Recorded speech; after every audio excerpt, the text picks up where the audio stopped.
Good evening. Good evening. My name is Rhett Lloyd. I'm from 1518 Longwood Circle here in Fort Pierce.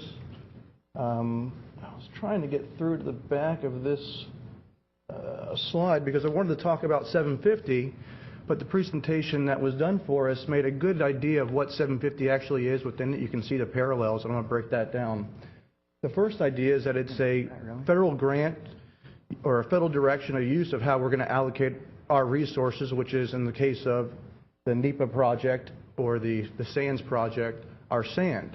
Whereas 750 is a federal grant to decide that how are we going to use the resources of our housing and our zoning codes to regulate life the same way. They're going to direct the allocation of the resourcing of how we're going to put our housing, what type of zoning it can be, what's the density of our zoning, the same way that we want to direct how dense the sand can be in certain places of Florida. We look here, and they talked about some of the features of the plan. It was going to be sustainable. It was going to provide economic development, but that was for Miami with its $11 billion seat. Unfortunately, they were very clear in making the point that St. Lucie County's seat is not really at that table, but at a child's table, because obviously $11 billion had a much bigger impact for the national economy. And so the overbuilt areas of Miami-Dade and Broward will have a much bigger say in how we are going to be regulated through the plan that's going to cover all 7 counties. Well, now it's only 6 because one of the less developed resources, Indian River County, which has room to grow, has gotten out of that plan. St. Lucie County needs to do the same. Martin County to the south of us has always been a slow growth community. The reach through 750 is much like the reach of the Army Corps of Engineers, and to direct how resources will be used. And so what's going to happen is that through the new layer of 750 bureaucracy, the players, the $11 billion players in Miami-Dade, are going to have a much bigger say in what happens here in St. Lucie County. And so the parallels were actually made wonderfully in this presentation, because it is another 50-year plan. To talk about economic development, something's going to be sustainable, but it's all for who? What the Army Corps of Engineers didn't talk about is the unintended consequences. Like when they first built the levees around Okeechobee, that's now providing toxic algae here in St. Lucie County. So when they talk about moving sand, they talk about projections of what will happen in 50 years, but they really have no clue, and we can't afford them to do that with our sand, let alone our housing. Thank you very much. Thank you, Mr. Lloyd.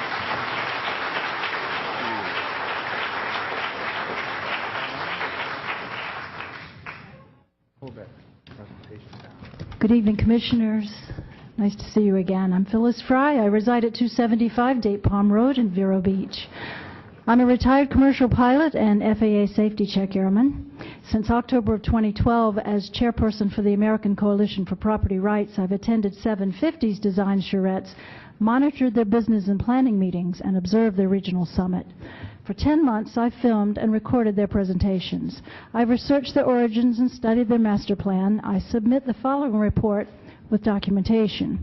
Last week, 750's plan for Southeast Florida was placed on the fast track by Secretary of Housing and Urban Development Sean Donovan, who announced that, quote, during the months ahead in the most ambitious social reengineering project ever undertaken by the federal government, racial mapping of every neighborhood in every community in the United States will begin, end quote. Following this blueprint, 750 targeted St. Lucie County and compiled their own report called Social Equity Analysis and Opportunity Index for the 7 counties of Southeast Florida.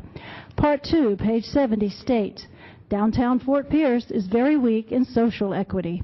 High in their opportunity census study list is a tract number 3821.9, which includes the elegant PGA Village and Country Club. Another tract, number 3812.04, covers a barrier island containing 3 state parks, noting that these areas are ethnically deficient and are high priority target areas for implementing their sustainable communities plan, as are gated communities which are, quote, particularly deficient in social justice planning, end quote. The list goes on. The census study, quote, will decide access to valuable community assets, end quote. Do we think that 750 is going to request permission from homeowner associations when they come to socially re-engineer their neighborhoods? I don't think so. In Secretary of HUD Sean Donovan's own words, quote, the new grant program targets neighborhoods of opportunity for building sustainable communities which are clusters of low-income, HUD, high-density population, stack-and-pack high-rises built without garages that force demographic quotas under the new mandates that also force us into mass transit and deny us the use of automobiles. This plan also blocks the building of new suburbs and stops entrepreneurs from opening business outside the urban area. The members of 750 are the shock troops of regionalism. It is central planning that is so good it requires the force of the federal government to inflict it upon us. The motto advertised on 750 summit screens is, and I quote, regionalism, one neighborhood at a time.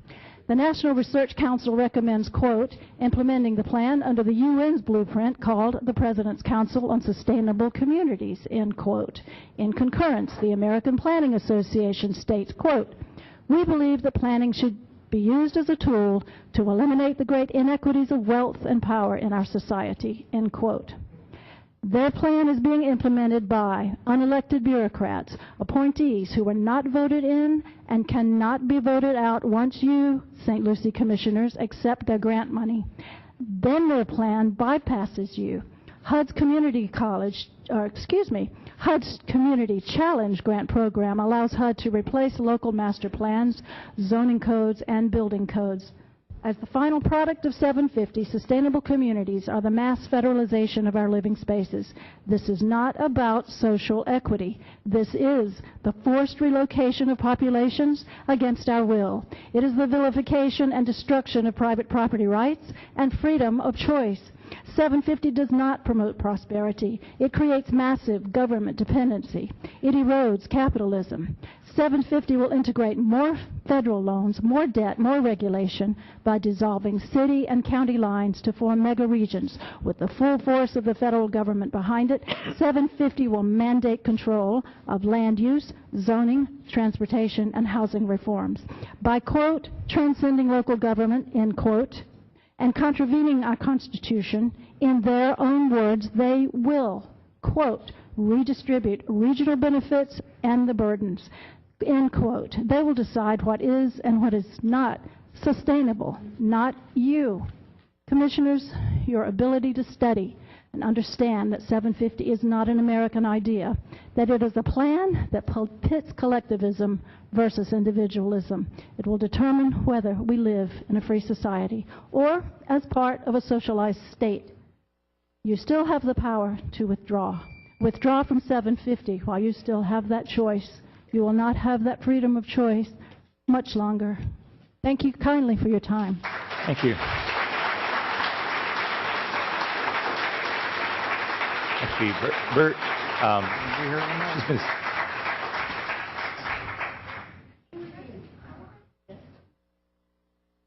good evening. Good evening, Mr. Chairman, Commissioners. My name is Judy Culpepper. My address is 7921 Plantation Lakes Drive in Port St. Lucie. I can never top Phyllis. I won't even try. Thank you for what you just had to say. I can only talk to you like the gal I am, the girl that grew up in Fort Pierce, Florida, born and raised here. And what I simply want to say to you is 750 is about control. It's not about planning unless it's planning for control at a much higher level. I appreciated your comment, Commissioner Dazowski, about wanting to have a voice. I used to belong to the Treasure Coast Regional Planning Council as your representative some years back. The man that is there now speaking to all the plans that he has was here 25 years ago. Excuse me, but his plans were just as unusual and esoteric back then as they are today. If you relinquish your control, I believe you'll be abrogating your duty to represent us because we won't have representation anymore. I'm not going to talk to you about whether you'll have a purpose for a job or not. That's irrelevant. What's important is that you remain our ombudsman, whether you agree with us or not. You need to pull out of this. You need to pull out of this as soon as you possibly can, and you need to do it so that you can control things. Last week in Thursday's paper on B1, just below the fold, there was a pretty large article about a redevelopment in Jensen Beach. It was about a apartment complex that used to have about 130 some odd units or something like that. And ultimately, after much ado, it was reduced to 21 single-family residential units, which seemed to please the Jensen Beach neighborhood area. In 750, the term Manhattanize is used. Manhattan, of course, is New York City at its finest, and if you've never been there, it's a great place to visit, but I sure as heck don't want to live there. So what I'm trying to say to you is we're going to be Manhattanized. And if you think density in Broward, Dade, and Palm Beach is too much for you, then you want to get out of this, because that's what you're headed for. You are headed for stack and pack, is it called, Phyllis? Well, we don't want that. We don't want 600 square feet to live in. We like our houses, thank you very much. And they're quite sustainable as long as there aren't too many of them. That's the key, density. You do not want to let this happen. And if you think you'll have a voice any more than you do now on the Treasure Coast Regional Planning Council, you'll be so outvoted and so frustrated it won't even be funny. I speak from experience. It's no fun to be in the minority, and that's exactly where you'll be. Only you'll have Dade County and Broward added to the mix instead of just having to deal with Palm Beach County. Please, next week, if that's when you're planning to vote on this, please withdraw. Thank you very much.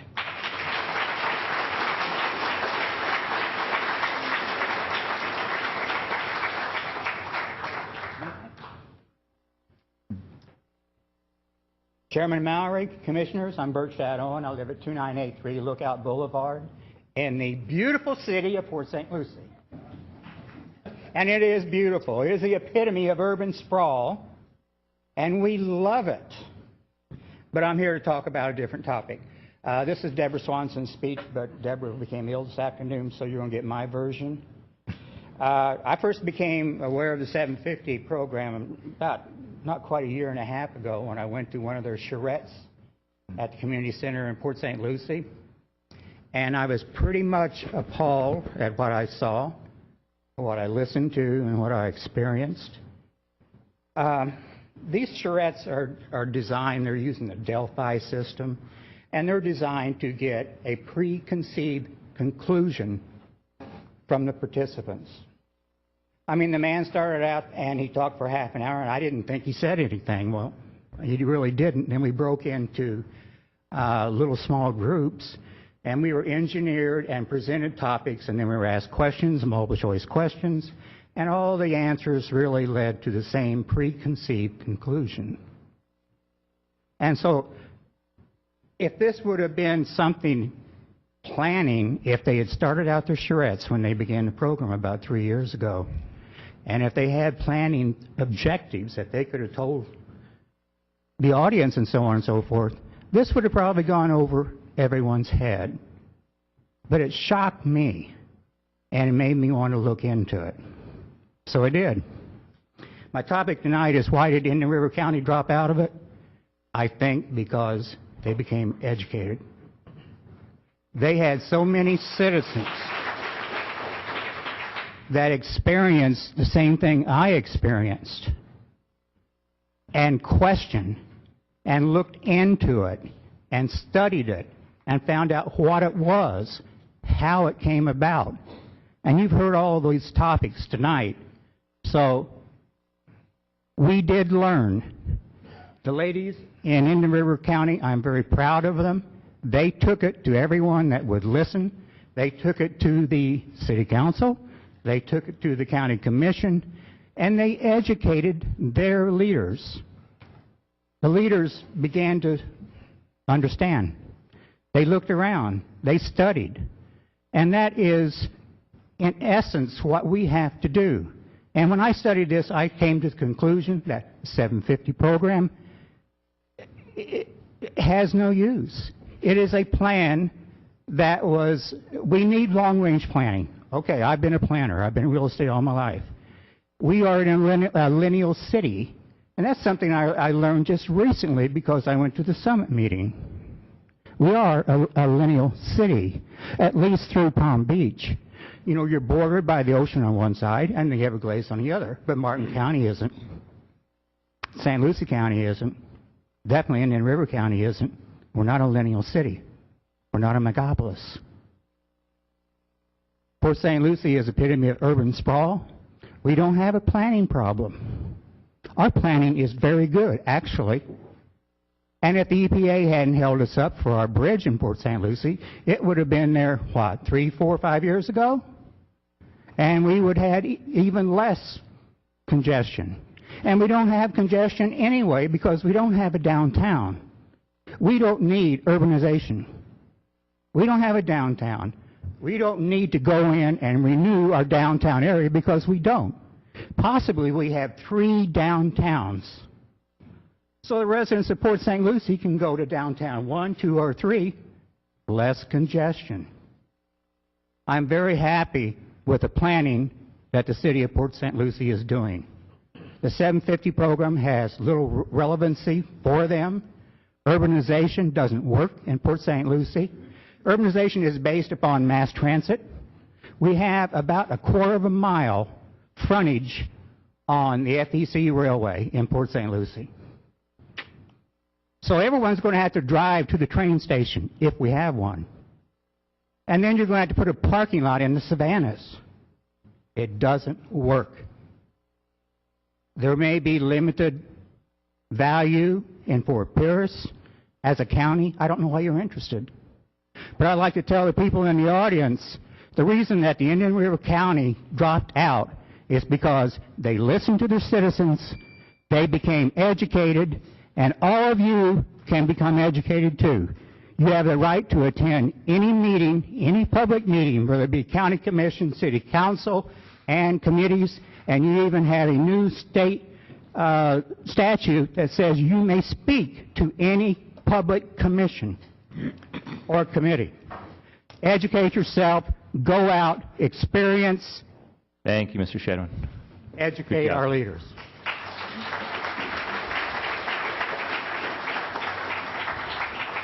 Good evening. Good evening. Commissioners, I'm Kenneth Olin. I live at 4097 Katy Trace Road in the city of Fort Pierce.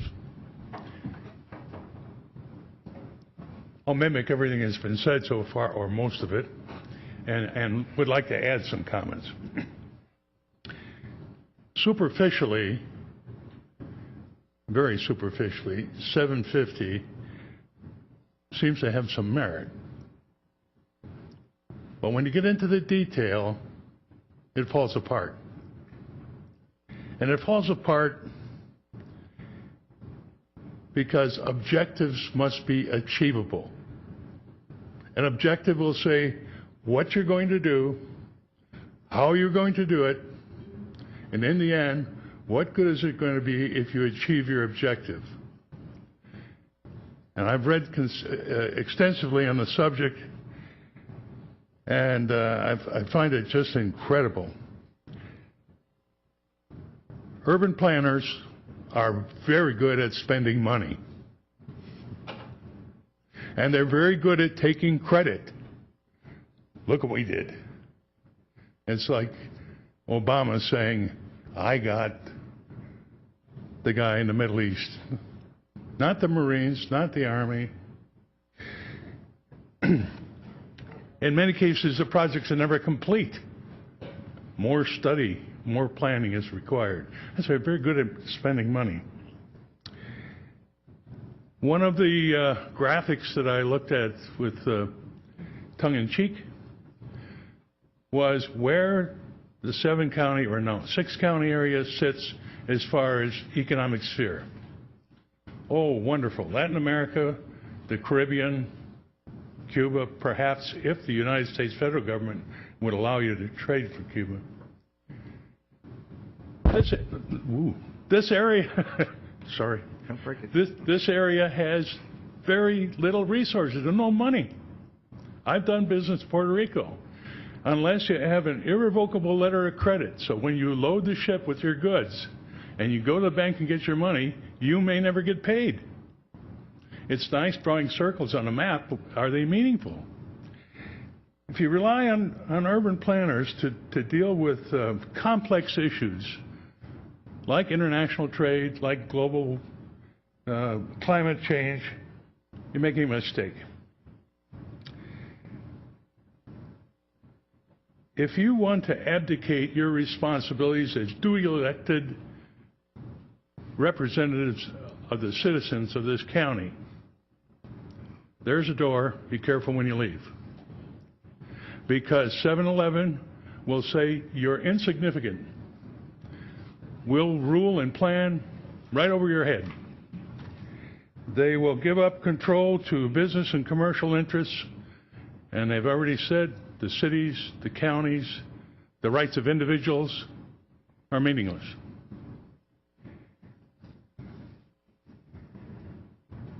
So please add my remarks to those already made and do as at least the city of Vero Beach did, get out of this thing. Thank you.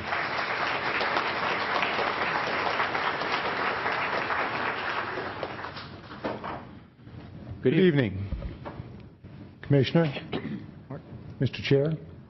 It's a pleasure being before you again. As the speakers before me have done such a great job about educating you, and we've been working on you now for, I guess, a month, maybe longer.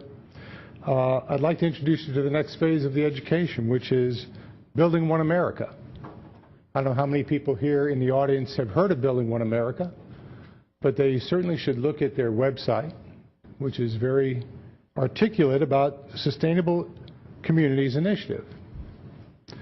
And Building One America, and this is off of their website, says that the Sustainable Communities Initiative is an exciting new program introduced by the Obama administration, spearheaded by the Department of Housing and Urban Development. It calls for a collaborative and integrated approach between federal agencies, particularly HUD, DOT, and EPA, to promote more equitable, livable, and sustainable neighborhoods and communities throughout our metropolitan regions. It has tremendous potential to create model, test-cased regions of smart growth, racial justice, and economic prosperity that can both inform policy and blaze the political trail for broader and more comprehensive federal reforms. The Sustainable Communities Initiative must apply to the entire metropolitan region. Sprawl, segregation, poverty, and economic growth cannot be addressed locally. No city or county or town in a region can compete alone with China or India. Once again, regionalization, taking your authority away and making it a single voice in the region. Sustainable Communities Initiative must require a strong focus on social and racial justice goals. Remember, this is Building One America. This is not someone from St. Lucie County. Sustainable Communities Initiative must mean sustainable and inclusive communities. Reducing concentrated poverty and economic segregation needs to have as much weight in the design of this program and the design of eligible requirements as does the reduction of sprawl and other important environmental goals tied to climate change.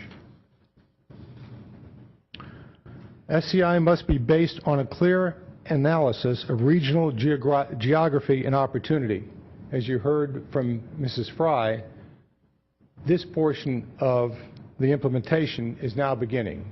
They are going to blueprint all of the communities throughout the country. A condition of any SCI planning grant is that the grantee must conduct regional opportunity mapping that will analyze relative job opportunity, educational opportunity, public services quality, and socioeconomic environment on a community-by-community basis, and clearly identify those that are high opportunity, medium opportunity, and low opportunity. The SCI grant should then explicitly support programs and policies to advance racial and economic diversity in high opportunity communities, while stabilizing and strengthening medium and low opportunity communities. Your high opportunity communities are your affluent communities, middle class, and the low opportunity communities is basically your lowest end. The objective of this is basically, as they call in a real estate business, blockbusting. This is the next portion of what is being implemented next. February of 2014 is when they want to go into the implementation phase. You're noted still, and I've spoken to many of you, as a Tier 2 participant in the 750 plan. That means that you're going to give them staff and you're going to give them taxpayer dollars to support this program. If you are not, and we have not been able to find any documentation that shows you are Tier 2, then basically the 750 blueprint that is out there notes that you are in, and basically if you're not, you should have them remove you from the list. We would hope that you would take everybody's suggestion and pass a resolution to please remove yourselves from this unhealthy situation. Thank you very much.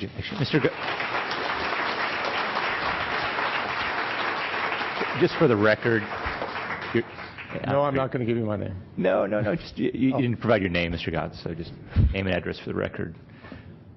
Mark Gotts, 154 Northwest Thanks, Magnolia Mark. Lakes Boulevard. Is that okay? That's Todd, good. for you, anything. Appreciate it. Good evening. Good evening, Commissioners, staff. My name's Brett McCain, 1813 South 29th Street, Fort Pierce, Florida. I'm before you this evening in opposition to the 750 plan, and since the plan's slogan is a blueprint for ensuring economic prosperity, I've decided to confine my comments to the economic position. There is a prevalent economic theory today that in the short run, economic activity is determined by total spending. This theory argues for a reduction in interest rates and increase in government investment, both to inject income into the economy, thus stimulating economic activity. It does not account for the erosion of wealth and purchasing power of the people's savings from the below market rates. It does not allow for an accurate analysis of consumer demand, since investment revenue is not the property of those spending it. These distortions in markets waste, not conserve resources. They create the market bubbles, such as the recent housing bubble that devastated our entire economy, and this is the plan's economic theory. 750 promotes sustainable development, and people are quick to jump behind all things sustainable. But who decides what is and is not sustainable? It's not the property owner. On what logical basis is sustainability calculated? It's not on an economic basis. And exactly whose good is considered for benefit? The politician or bureaucrat? What are we attempting to sustain? It's not property rights, voluntary exchange, or free choice. John Bratlin, an economist with the U.S. Department of Interior, wrote in 2006, and I quote, "The theory of intergenerational sustainability largely ignores the valuations and actions of individual human beings, the critical function of private property rights, and the role of market institutions based on voluntary monetary exchange." He continued, "By ignoring these features of human life, the case for sustainable development provides no rational framework for dealing with emerging scarcities. Every human action involves the employment of scarce means to attain the most valued ends. There are laws of economics, just like there are laws of physics and laws of nature. For example, subjective valuation.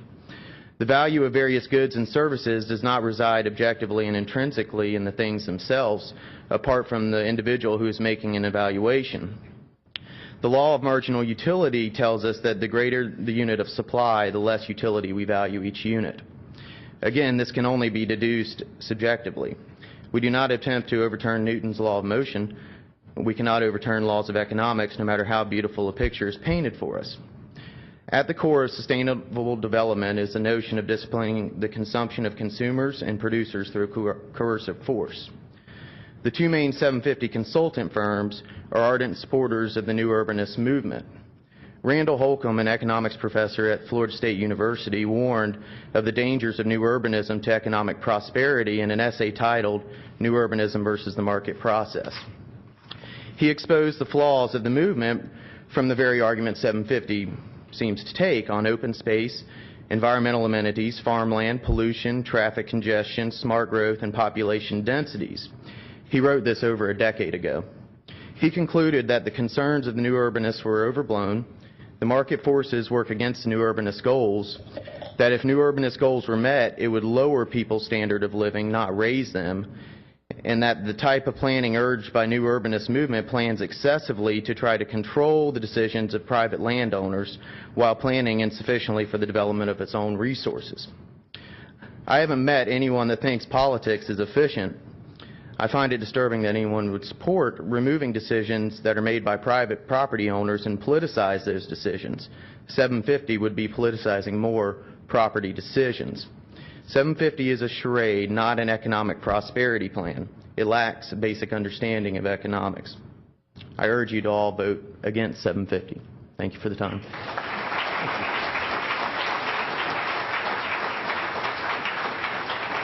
Good evening.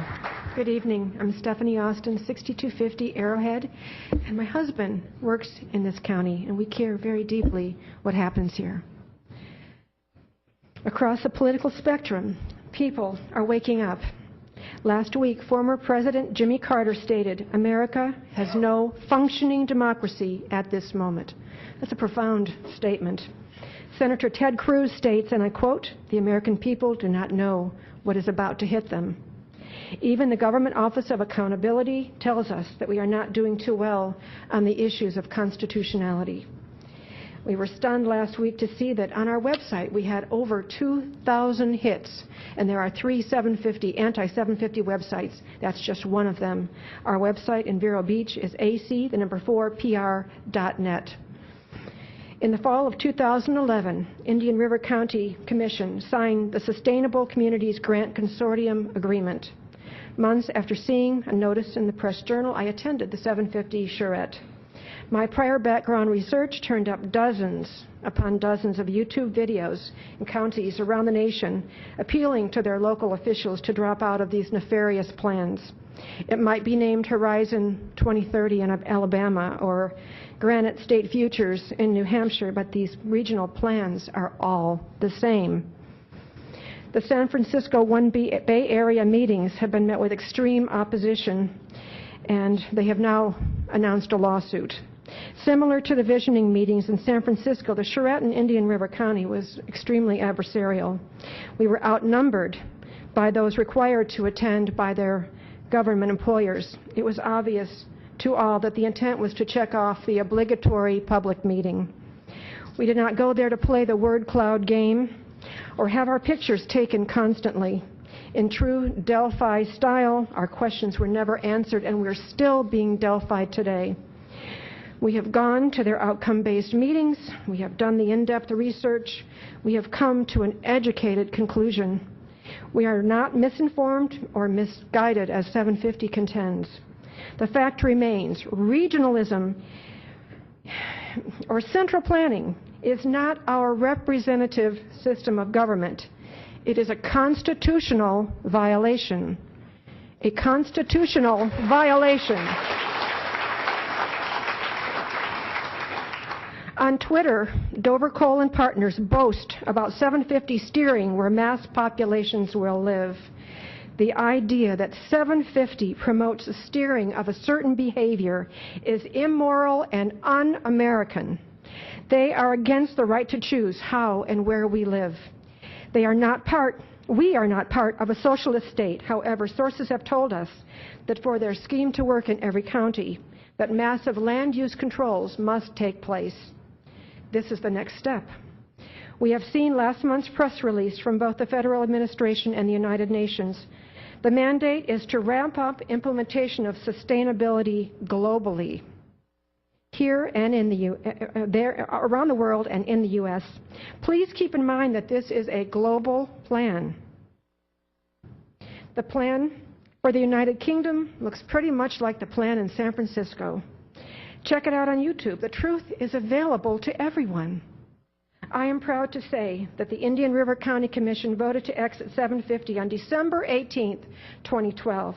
I am assured 100% that responsible planning still continues in my county.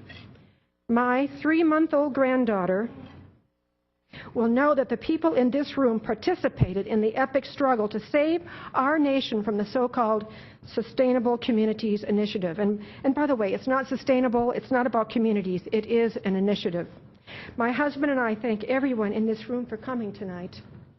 I respectfully ask you 2 questions. Will this commission stand against a costly, multi-generational, unending regional plan of inventory and control? And most importantly, I ask you once again, will 750 bring us closer to liberty, or will 750 bring us closer to socialism? Please see stop750.com. Thank you. Thank you. Okay. Good evening.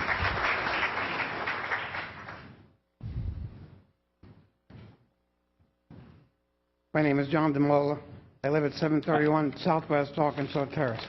Forgive my voice, I've been raising it the past few days, so I'll try to be as brief as I can. And this lady before me, she got it right. She's the only person that's been up here that mentioned the Constitution.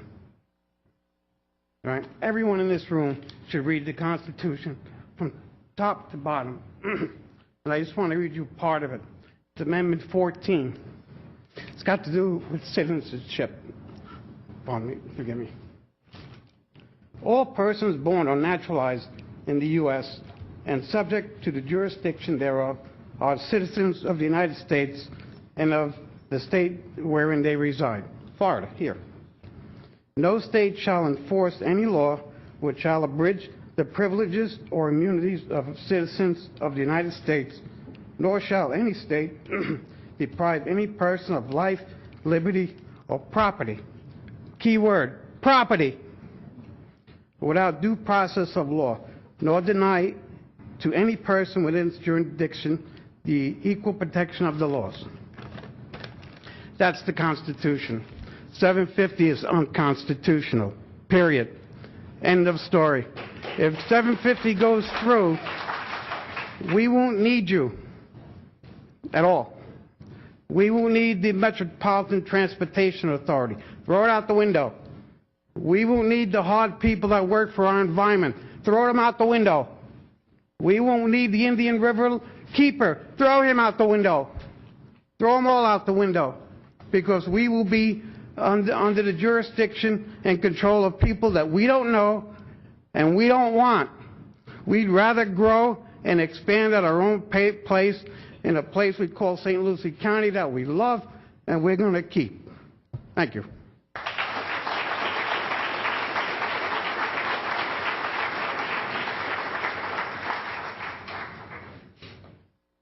Good evening. Good evening.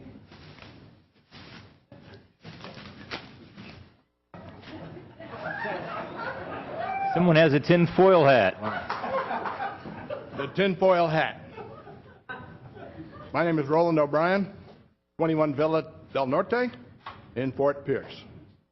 I've spoken before you before, Chairman Mowry, commissioners, Ms. Outlaw. Some of you might wonder, why do I recognize Faye Outlaw? Because I think she's one of the people that does not wear a tin hat. She's got her head screwed on straight, just like most of the people you've already heard so far. There are carpenters, there are airline retirees, there are teachers, business people, you name it. In this group, in this audience tonight, you have a wide diversity of people that have their heads screwed on straight. A little bit of my background, and I won't go into the details. Spent 30 years in the jet aviation industry. Engineering manager, marketing manager, general manager. Perhaps some of you know the company in Stewart.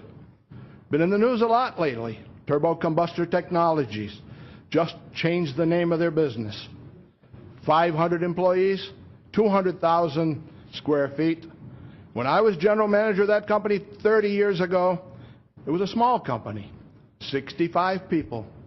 Took them to 211 people in 3 years' time. I like to think I have my head screwed on straight. I've retired a couple of times. My wife and I outfitted a sailboat. Took it to the Caribbean for 5 years. Why did we come back? One of the major reasons we came back are the people wearing the tinfoil hats. We sat down there using a single sideband radio and a laptop connected to internet when we could, and we watched what is happening to this nation. The tinfoil hats have taken over, and we're here to say that we don't like it in St. Lucie County. I'd like to read something reported by the AP, published in the Washington Post. The Arctic Ocean is warming up. Icebergs are growing scarcer, and in some places the seals are finding the water too hot, according to a report in the Commerce Department yesterday from Consulaft at Bergen, Norway. Reports from fishermen, seal hunters, and explorers all point to a radical change in climate conditions and hitherto unheard of temperatures in the Arctic zone. Exploration expeditions report that scarcely any ice has been met as far north as 81 degrees 29 minutes. Soundings to a depth of 3,100 meters showed the Gulf Stream still very warm. Great masses of ice have been replaced by moraines of earth and stones. The report continued, while at many points well-known glaciers have entirely disappeared. Very few seals, no whitefish are found in the eastern Arctic, while vast shoals of herring and smelts, which have never before ventured so far north, are being encountered in the old seal fishing grounds. Within a few years, it is predicted that due to the ice melt, the sea will rise and make most coastal cities uninhabitable. Let me read that one again. Within a few years, it is predicted that due to the ice melt, the sea will rise and make most coastal cities uninhabitable. I apologize. I neglected to mention this report was from November 2, 1922.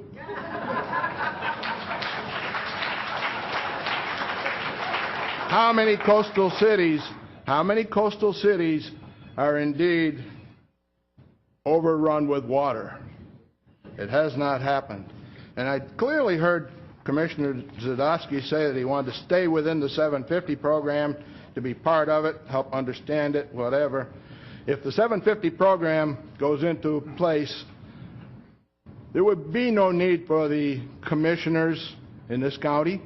We will be taken over by unelected bureaucrats, such as a Mr. Dewani, who is one of the tin hat people. Believe me, if you've seen him, go look him up. Look at the videos online and see what Mr. Dewani has to say. He says that this county should be run by fascism.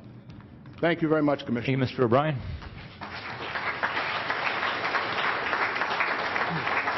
Good evening. Next.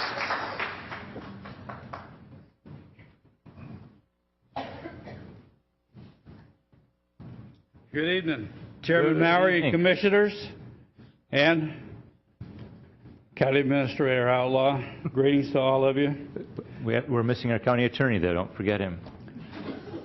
Well, that's why I didn't say anything, okay? I'm a pretty simple guy, so I go on what I see. My name is Robert Barry Mucklow. I live at 1891 Southeast Aries Lane in Port St. Lucie. The subject that I want to talk to you about tonight is a very important component in 750. Most people don't know about All Aboard Florida.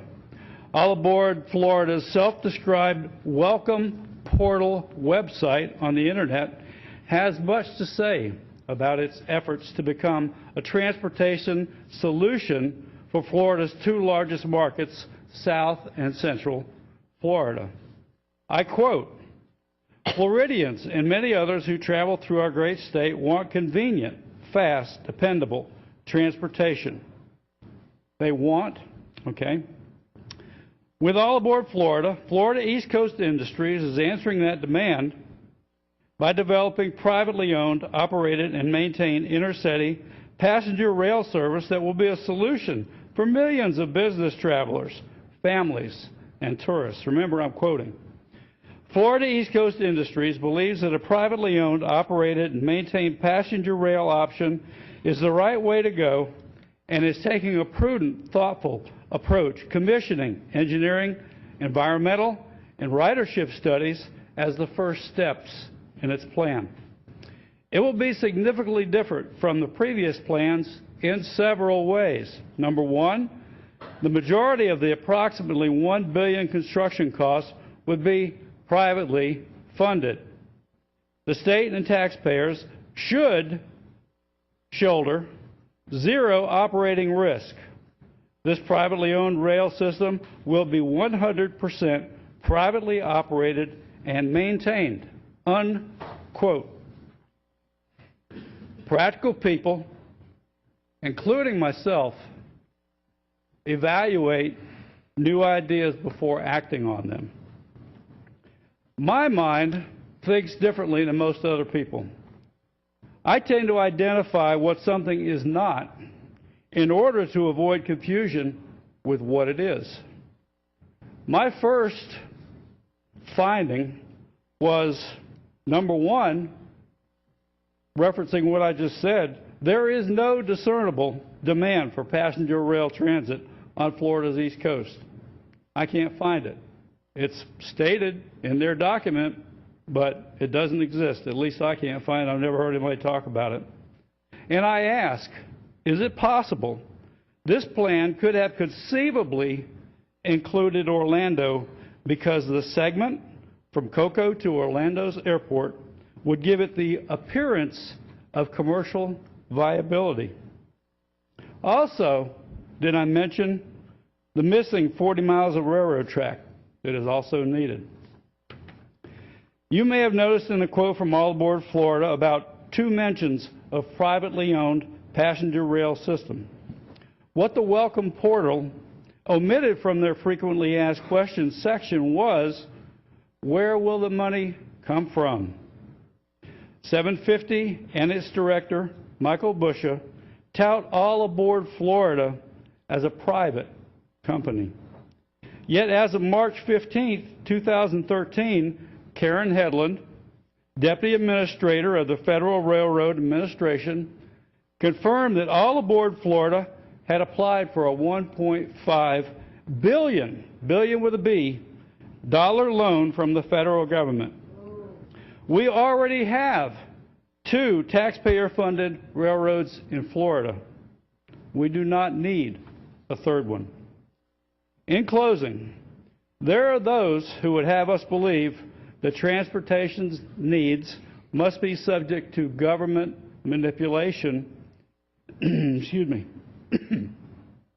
in order to control what's known as urban sprawl. There are new urbanists, and they decry this sprawl as damaging to the environment, wasteful of farmland and natural areas, as well as energy resources. Their solutions presented to this contrived problem, yes, I said contrived problem, always ignore the workings of the free markets and the free people who benefit from those free markets. The reality is 750's plan of sustainable communities is not implementable without the existence of an operating mass transit rail system to connect its region together. The secret is 750 only needs the track that already exists, and that passenger rail service would already be in place if it were commercially viable. Thank you, Mr. Mucklow. Good evening.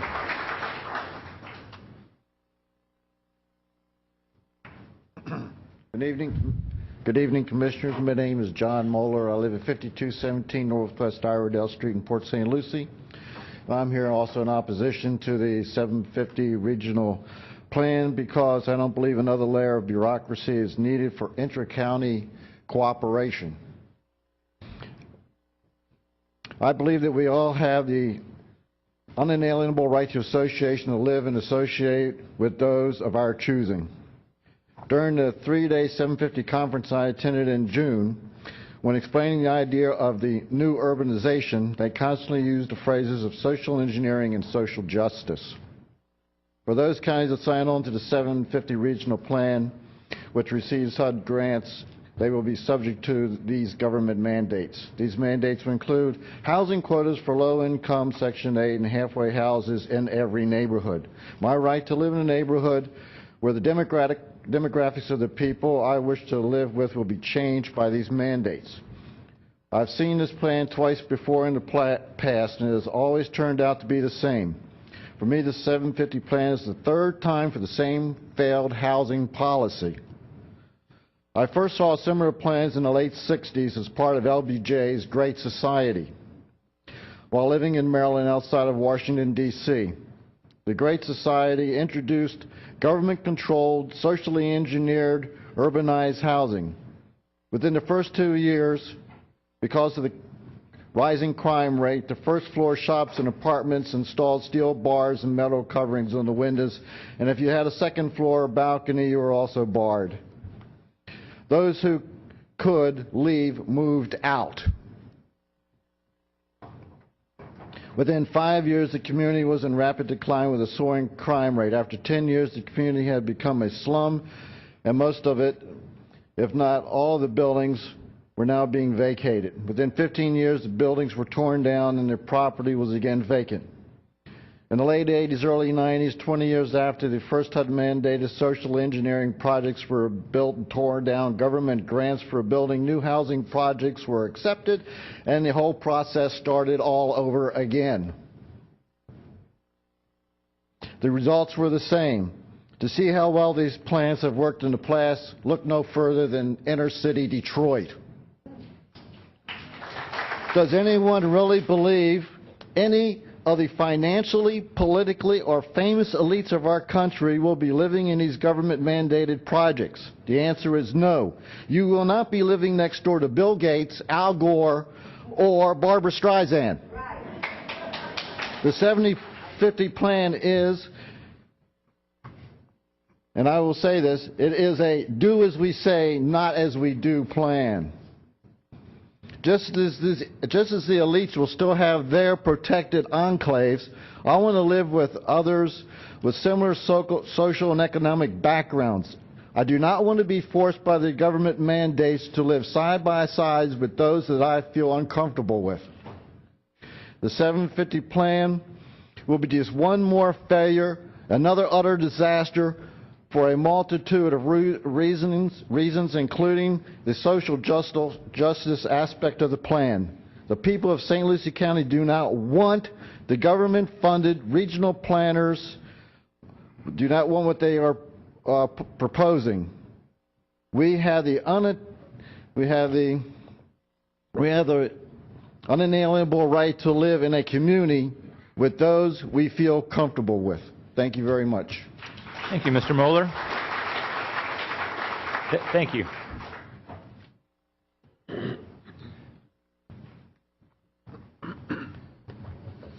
Good evening, Commissioners. Excuse me. My name is Peter Bullock. I live at 3120 North Highway A1A, number 1505. I wish to discuss the Memorandum of Understanding between St. Lucie County and the South Florida Regional Partnership that your predecessors on the board signed back around mid-April 2010. Excuse me. This MOU regards the United States Housing and Urban Development Sustainable Communities Initiative Grant, now fluffily renamed the 750 Plan. This is a legal document that currently binds St. Lucie County citizens to federal government principles. My personal interests, and I believe the personal interests of the majority of St. Lucie County residents, were misinterpreted by your predecessors. I respectfully ask the board to come to grips with that honest oversight and exercise your right under this MOU to withdraw from St. Lucie County from the 750 Plan now.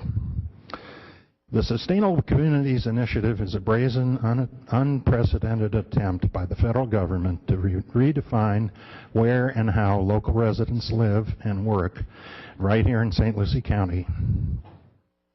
The low standing of the federal government in national popularity polls is clear indication of precisely how your constituents right here in St. Lucie County feel about U.S. federal government dictating what, throughout our nation's history, has always been local affairs locally decided. So why am I disturbed by the April 2010 MOU, which the board signed? 4 words: word pablum, Trojan horse. When I was a child growing up, parents used to feed children pablum to make it easy for food to go down. I have no idea if pablum is still marketed today. I suspect not. My guess, the free market mercifully killed it. Pablum was a soft, easy-to-digest, nutritionally empty breakfast cereal. Word pablum, by extension, is talking but not saying a lot. The language sounds good, but it is devoid of clear, specific meaning. Word pablum, in and of itself, does little harm until combined with the Trojan horse. The Trojan horse here is the vision the federal government has for St. Lucie County. Look at the MOUs in its own word. Look at the MOU in its own words. Page 1, Section 2, first paragraph. HUD's intent is to, quote, promote equitable development, unquote. Exactly what does this phrase mean? Better yet, what does it mean for someone who holds equity interest in private property? It does not bode well for local property owners. Page 1, Section 2, second paragraph. HUD stated its intent is to, quote, incorporate livability, sustainability, and social equity principles into land use and zoning, unquote. How thoughtful of HUD. Who cares about private property rights anyway when we can have socialism? Oh, oops. Did I say that? I meant to say social equity principles. Page 3, paragraph 3, quote, develop economic transportation choices, unquote. And I add, like the 750 plan is presently marketing, passenger rail service, of which not a single such service in the U.S. operates at a profit. This is true abuse of the word economic in this phrase, but who actually reads this stuff anyway, as long as it sounds good? Page 3, paragraph 4, quote, promote equitable housing, unquote. What exactly is equitable housing? Who defines equitable? What does this phrase imply for private property rights? Page 3, paragraph 5, quote, enhance economic competitiveness, unquote. Give me a break. When has the government ever successfully promoted private sector economic competitiveness? And through social equity principles, no less. What is most troubling to me is that your predecessor 2010 board signed up all St. Lucie County residents to these word pablum but deeply personal, invasive HUD principles. This was all done without any citizen discussion or citizen education about the personal impact to residents and to their current way of life. In fact, the MOU was signed as a pre-approved consent agenda item with no public discussion at all. Yet these principles... Mr. Bullock, need to call you in. Sure. So I ask that you please do the right thing for St. Lucie County citizens. Withdraw now from this MOU. Thank you very much for allowing me to address you in this evening. Thank you.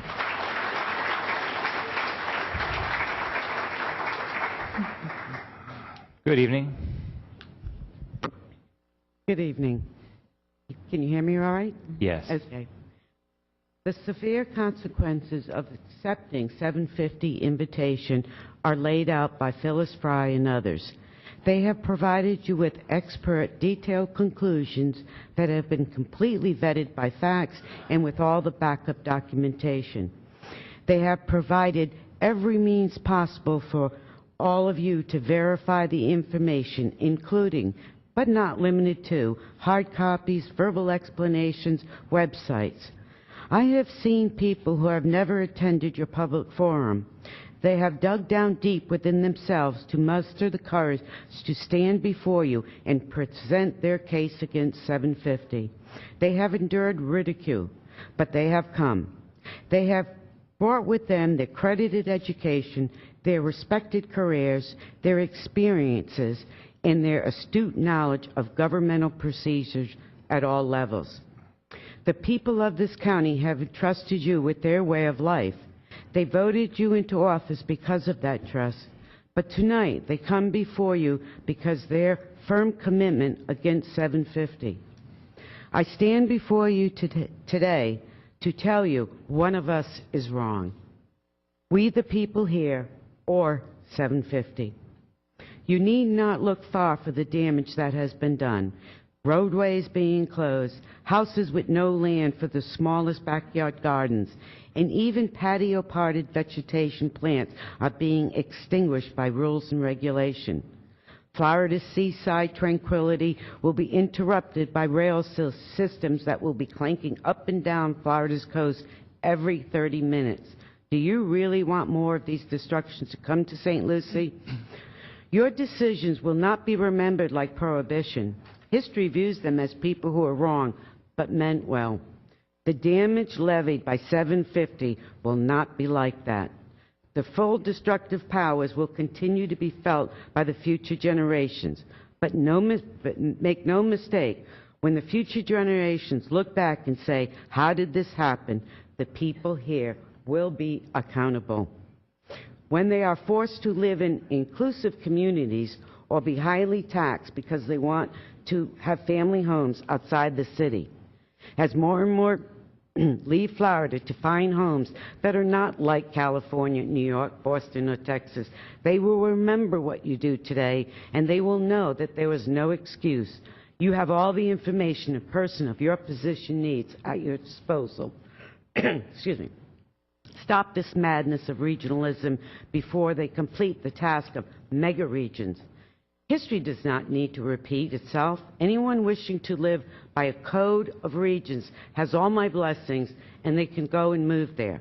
Germany and China, like their regions, we honor our city, county, state, and federal way of life. Make no mistake, the decision you make today will either open the portal and enforce regionalism or sound the bell of freedom. Do not join the small group of people who have no respect for property rights and violate the values that the U.S. was founded on. If you join with them, you will have let a selected few, like Dunay, who plan the future based on fascism. His words, not mine. You will have done this with your vote, with your knowledge, and our money. I implore you to think very hard. Withdraw the invitation of 750, which in reality is the creation of people that become so overwhelmed by power and the use of free taxpayer money that they have forgotten the value of human beings. Thank you. Thank you.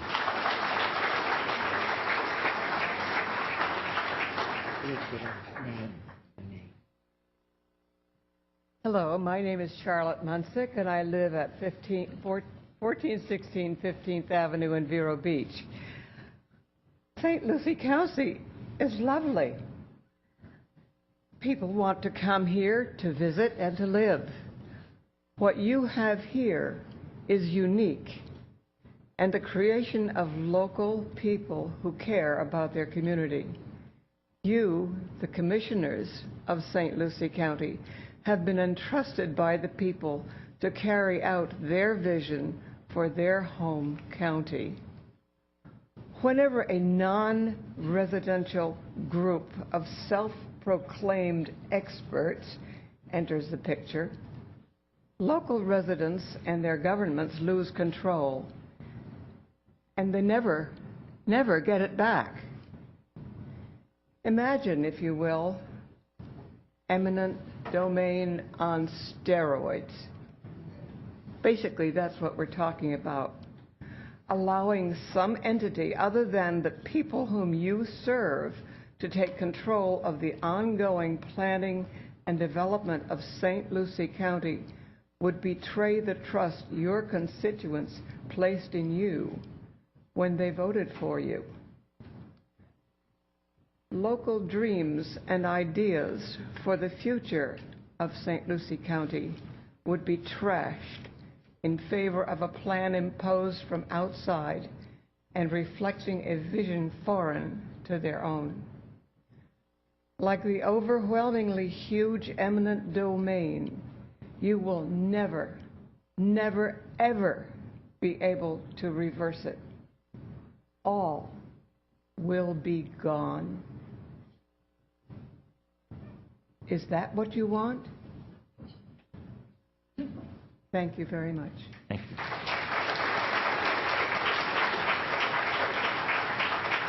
Good evening. Good Chairman evening. Mallory, Commissioners. My name is Glenn Collins, 195 Serenata Court. First of all, I want to address Professor Van Allen and him saying, you know, he came in here to show the students the democratic process, and he wanted to show them that they have a voice.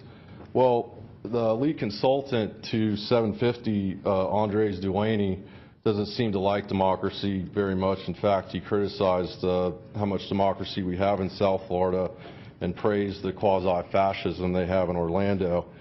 He even said that, you know, didn't seem to like bottom-up government where anybody can come up and talk about anything because nothing gets passed. So all those students, I wish they were here to hear that, but you know, maybe they could relate to this 750 a little bit more, understand what's going on.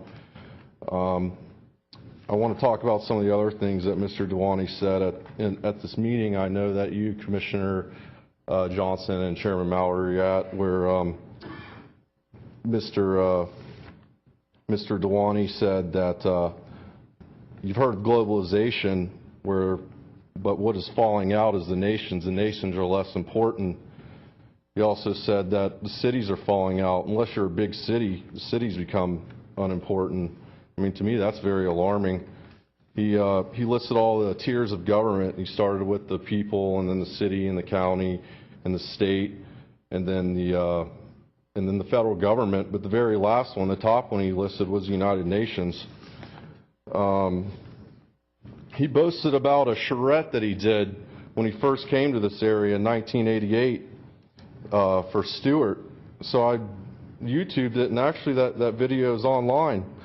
But back then, Mr. Duaney said that the DOT was a bureaucracy that the people should be suspicious of. The DOT is one of the people funding 750. He also suggested that his company would pay for a monument in Stewart if Stewart defeated the plans that the Department of Transportation set, and he even said that the monument will say, "The citizens defeated the Department of Transportation in the attempt to destroy the character of their city." And this is on YouTube. Anybody can see it. He also went on to say that the DOT has destroyed more cities than General Sherman in the Civil War and conceivably the 8th Air Force in Germany. I'm not making this up, but apparently he's all in favor of the DOT now, apparently, because maybe he's being funded by them. He also went on to talk about Mobile, Alabama, and how everything's going on so great there, and the new Boeing plant, and he said the problem with Florida is you can't get a permit in Florida fast enough, and I'm not going to disagree with them there, but somehow going into another bureaucracy like 750 is going to help that. He also talked about the Chinese buying up all the furniture factories in High Point, North Carolina, and then closing them down and moving the production to China. And he said the reason is because you can't apply a code of shellac in the United States without first consulting the EPA. EPA is one of the other 3 funders of 750. But again, he said we should join 750. Indian River Commissioner Solari said, well, what about this whole thing with the EPA? And his response was, oh, well, basically, we need to, if you can't beat them, join them. You know, we should try and take them over. And even said that if you try to secede from 750, you will be crushed by these organizations, or by these government organizations. You know, this is all about regionalism, but this is globalism through regionalism. And I'm not against, you know, trading with other countries and everything else, but I think we should maintain our sovereignty here and not give it up to some greater organization or body. And the one last thing I want to say There's a lot of opposition, a lot of public opposition. I've yet to see anybody from the public come out, not at this meeting, not anywhere else, and speak in favor of 750. Thank you. Thank you, Mr. Collins.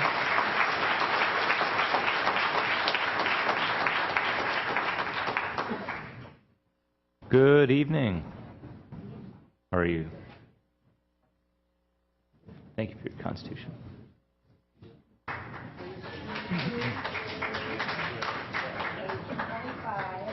One's in my office. I have one, thank you. Thank you.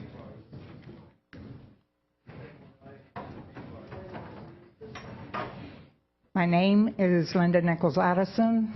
I live at 1450 Southwest Selene Avenue in Port St. Lucie. I spent almost a third of my life in Europe, where I have seen massive buildings, new and then destroyed, because the urbanization plan, as in Baltimore, Maryland, it was mentioned before me, failed drastically. I have seen regional railroads that are being closed one after the other. I have seen post offices closed and/or reduced deliveries. I have lived through the death of two of my husbands because socialism and socialized medicine does not work. If you want to know anything about what 7050 is going to do, you can ask me. I've seen a lot of it. I also attended the meeting in West Palm Beach, in which questions were dodged in every way, shape, and form, or not answered, or the person who had asked a legitimate question was not recognized in a subsequent meeting. They had already been marked off, that what they had to say or the questions that they had didn't fit into the agenda, which was being shoved down the throats of people. What I have to say tonight goes back to September the 11th, 1773.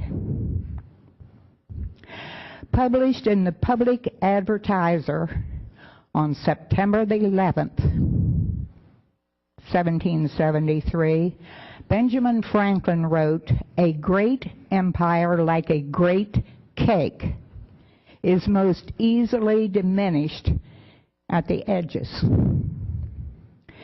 This was number 10 in his article, which was an admonition regarding Britain, yet wholly applicable to the United States of America today. It was number 10 in the rules by which a great empire may be reduced to a small one. I would suggest everybody read that. It is amazing. We can go back to the Magna Carta. Need we do that 798 years later to reestablish that the so-called king, in that case King John, was forced to relinquish improper powers? That is what is happening to us today. Improper powers are being usurped minutely, hourly, daily from the people who are the legitimate citizens of the United States of America. Almost 240 years ago, on September the 11th, remember the date and remember the admonition. In 1776, on July the 3rd, one day before the Declaration of Independence, The Maryland Constitution was presented, and it read that no free man ought to be taken or imprisoned or disseized of his freehold liberties or privileges, or outlawed or exiled or in any manner destroyed or deprived of his life, liberty, or property, but by the judgment of his peers or by the laws of the land. Another great date joined that. November the 11th, 1776, it was ratified. The 39 men who signed the Constitution of the United States in September in 1787 included one Dr. James McHenry, who was from Ireland and arrived in the United States at the age of 17. I need to cut you off. I'm sorry. Okay? I would ask you simply to go on to read page 22 and page 25, the Fifth Amendment, and go on from there to the 14th, which has already been read tonight. I thank you for your attention, but I would like to say that one of the signers was Dr. McHenry, for whom Fort McHenry is named. Thank you.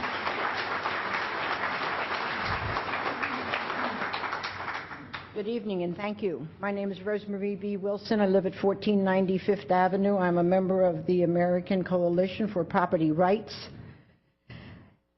If you all have studied 750, surely you must admit it's pure socialism. We will learn of the depth of your character. We will learn of the depth of your character. You have sworn to uphold the Constitution. Will you stand up and support free enterprise and capitalism as we know it, liberty and freedom, or will you take these carrots? Mr. Zakowski, you need to look at that. Will you follow the rule of law, our Constitution, which you have sworn to uphold, or will you attempt to shove socialism down our throats? Be forewarned. I can tell you, we the people will never let it happen. Thank you. Good evening.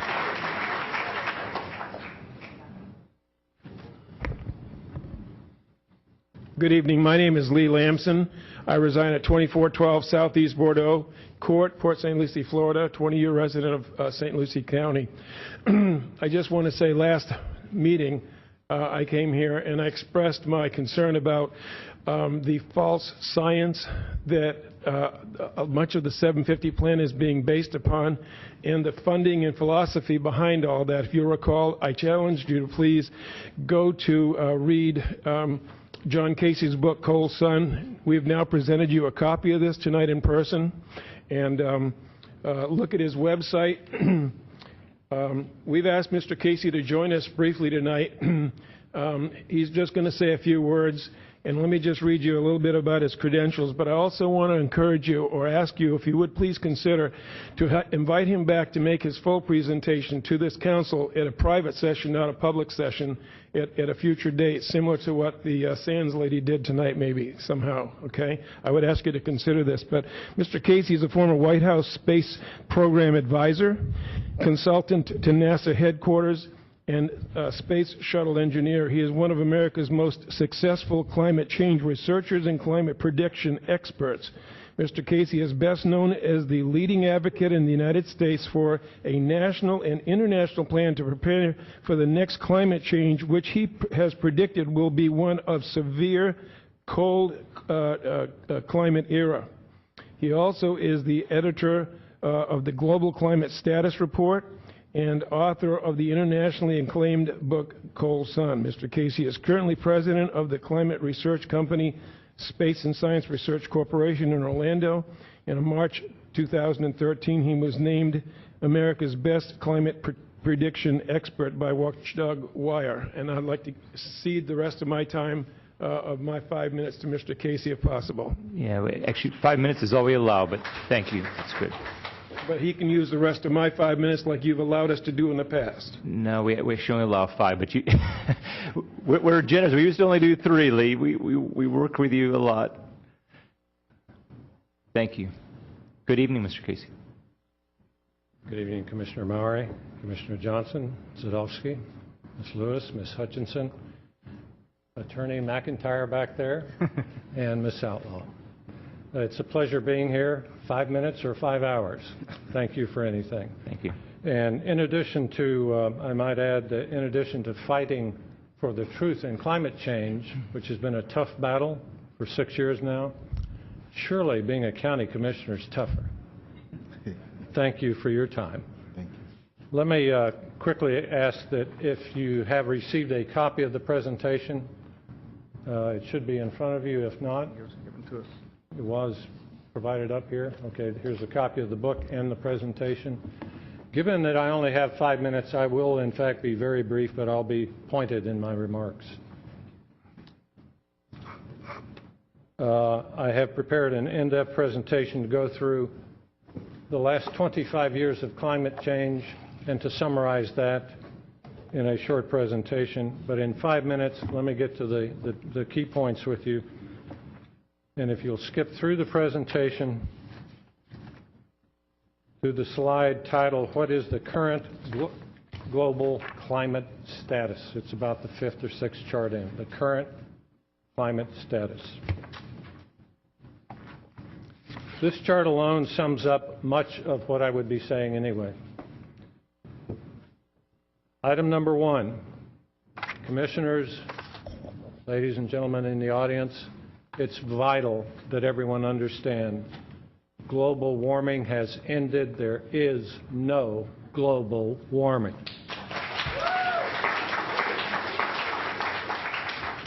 We have been misled for many years. We're still being misled. It is intentional. It is a global socialism that has crept in through our country's leadership. It's called Sustainable Development America. It's called Agenda 21. It's called many things, but it has crept into our planning process, our management of our day-to-day lives. And it uses the tool of man-made climate change as the lever to implement much of what we're hearing about 750. Item number 2, there's been no effective growth whatsoever in the planet's atmospheric temperatures for 16 years. That's the entire period of time when we've heard the most about global warming. We've seen Al Gore get the Nobel Prize for Inconvenient Truth, and the UN publish multiple climate reports. And yet, this entire time, there's been no effective global warming. But it's much more than that. And what our company specializes in is the fact that we have entered a new cold climate era that will be disastrous for the globe, as it always is. It's based on a 206-year cycle of the sun. Every time this cycle comes about, the earth gets very cold. The sun cuts back on the warmth by which it gives us warmth and leaves us with cold weather for decades. Crops die, people starve, wars are started. It's a devastating time. And yet this has happened 5 times in a row for the last 1,200 years. This is now the 5th time. It's happening again. There is nothing we can do about the shutdown of the energy reduction in the sun, what we call a solar hibernation. We must confront it, we must accept it, and we must adapt. But this also drives the fact that mankind has nothing to do, effectively nothing to do with the climate, either on the warming side or the cold side. Our company and the scientists around the world associated with me know that the sun is the primary cause of climate change, not mankind. And we're about to see the wrath of the sun as it makes our planet colder. We need to come to grips with this. Our oceans have been colder for 10 years now. The oceans have been dropping in temperature. For 7 years, The atmospheric temperature has been dropping. It's only going to accelerate further. Glacial ice, we keep hearing about the Arctic disappearing, as you heard from the 1922 article that was read.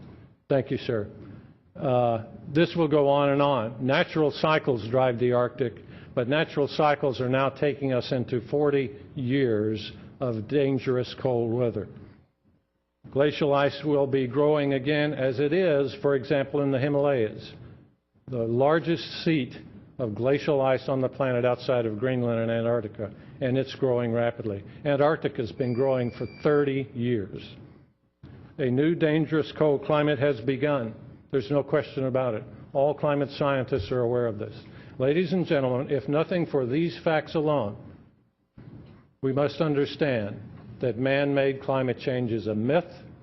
Everything we are told about it should be discarded. Every plan that we have drafted, every plan that we are considering that includes man-made global warming must be discarded. I strongly, strongly support the good American citizens in this room, and when they say get rid of 750 or related planning documents based on man-made climate change and the greenhouse gas theory, that's exactly what we need to do. Thank you for the 5 minutes.